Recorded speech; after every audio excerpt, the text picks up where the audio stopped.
Aquest cap de setmana, el col·lectiu d'editors de Llegim Català tindrem una parada a Bellprat, on se celebra la 7a edició de la seva Fira del Llibre.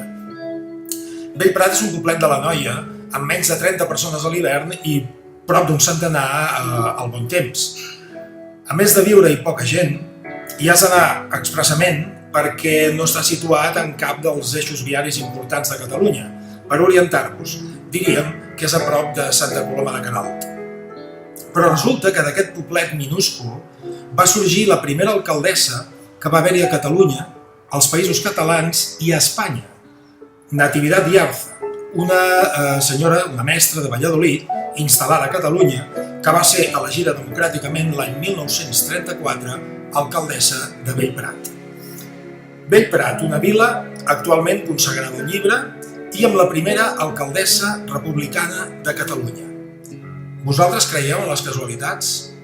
Jo no.